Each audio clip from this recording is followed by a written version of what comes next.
व्याकरण क्लास में आपका स्वागत है। और आज हम लोग चैप्टर 17 पढ़ने जा रहे हैं और चैप्टर 17 में है हमारा वाच्य, जिसको इंग्लिश में हम वॉइस करते हैं।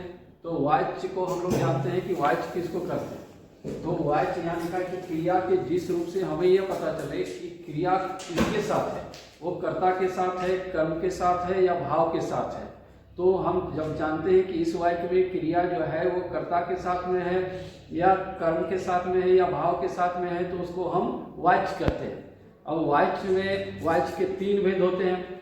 तीन भेद में सबसे पहला है आपको कर्तरीवाच्य, दूसरा है कर्मवाच्य और तीसरा है भाववाच्य। तो कर्तरीवाच्य किसको कहते हैं कि जिस क्रिया के जिस रूप से जिस वाक्य में कर्ता की प्रधानता हो, जिस वाक्य में कर्ता, कर्तरी का मतलब है कि करने वाला यानी कर्ता यानी सब्जेक्ट, जो काम करता है उसी को कर्ता कहते हैं, यानी वही कर्तरी है। तो कर्तरी वाच्य में कर्ता की प्रधानता होती है और क्रिया कर्ता के लिंग, वचन और पुरुष के साथ के अनुसार होता है, उसे कर्तरी वाच्य कहते हैं। अब यहाँ कर्ता के लिंग, लिंग मतलब है कि वो स्त्रीलिंग है या पुल्लिंग है, वो वचन यानी एक वचन में है या बहुवचन में है।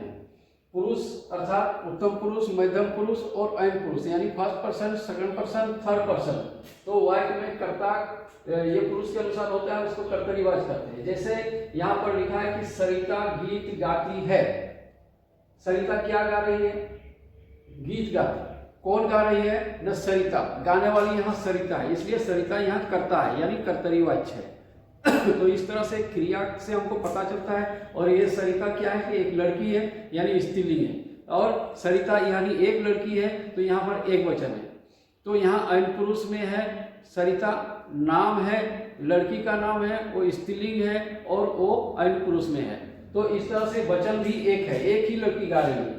तो इस तरह से यहाँ पर लिंग, वचन, लिंग यानी सरिता स्त्रीलिंग है, वचन एक लड़की है और पुरुष ऐन पुरुष है, सरिता गाती है।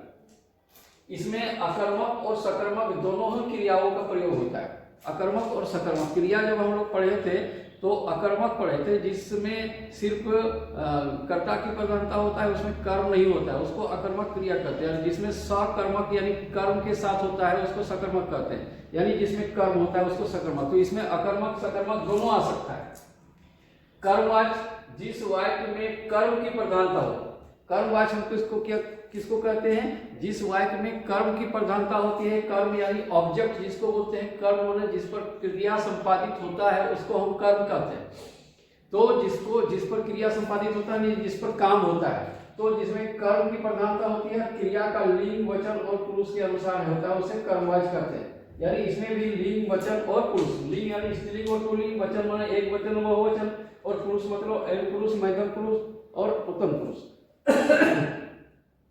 तो इसमें है कि रजनी से फल खाए जाते हैं।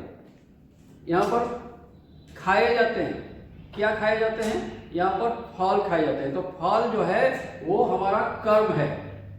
जैसे उर्मिला से किताब पढ़ी जाती है, क्या पढ़ी जाती है? न किताब पढ़ी जाती है। उससे पत्र लिखा जाता है, तो क्या लिखा जाता है? पत्र लिखा जाता है। तो यहाँ सारा चीज जो है कर्म पर संपादित होती है, यानी कर्म होता है। इसलिए ये जो है जिस वाक्य में कर्म की प्रधानता है और क्रिया का लिंग, वचन और ये सब, जिसमें इसमें केवल सकर्मक का प्रयोग होता है ना? इसमें सिर्फ सकर्मक का प्रयोग होता है। इसमें लिखा है रजनी से फल खाए जाते हैं, है ना? तो फल यहाँ पर जो है सो कर्म है यानी सकर्मक क्रिया है। अगला देखते हैं भाववाच्य।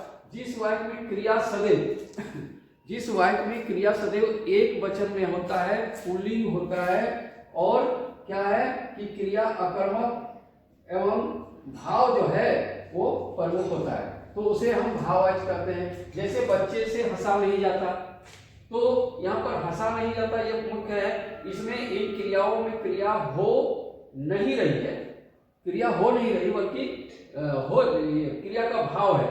भाववाच्य में केवल अकर्मक क्रिया होती है, के साथ ही संभव है। ये सकर्मक इसमें नहीं होता है, इसमें अकर्मक ही होता है। और ये ऐन पुरुष में ही होता है, एक वचन में होता है, पुल्लिंग में रहता है। तो इस तरह से हमारा जो है वो वाच्य संपन्न होता है। अब देखिए क्रिया के जिस रूप से हमें यह पता चलता है कि वाच्य क्रिया के व्यापार के अनुसार मुख्य विषय इसका करता है, कर्म या भाव है, उसे वाच्य कहते हैं। हिंदी में वाच्य के 3 भेद होते हैं, कर्तरीवाच्य, कर्मवाच्य और भाववाच्य। कर्तरीवाच्य में कर्ता की प्रधानता होती है, कर्मवाच्य में कर्म की प्रधानता होती है और भाववाच्य में भाव की प्रधानता होती है। और जिसमें अकर्मक सकर्मक है ना, तो होता है कर्म में सकर्मक होता है, बाद बाकी दोनों में अकर्मक क्रिया है। पहला वाला में क्या होता है, अकर्मक सकर्मक दोनों होता है, दूसरा में कर्म में क्या सकर्मक होता है। इस तरह से ये वाच्य चैप्टर आपका समाप्त होता है। अगले दिन हम इसको लिखा देंगे, आपको भेज देंगे। आज के लिए बस इतना ही, धन्यवाद।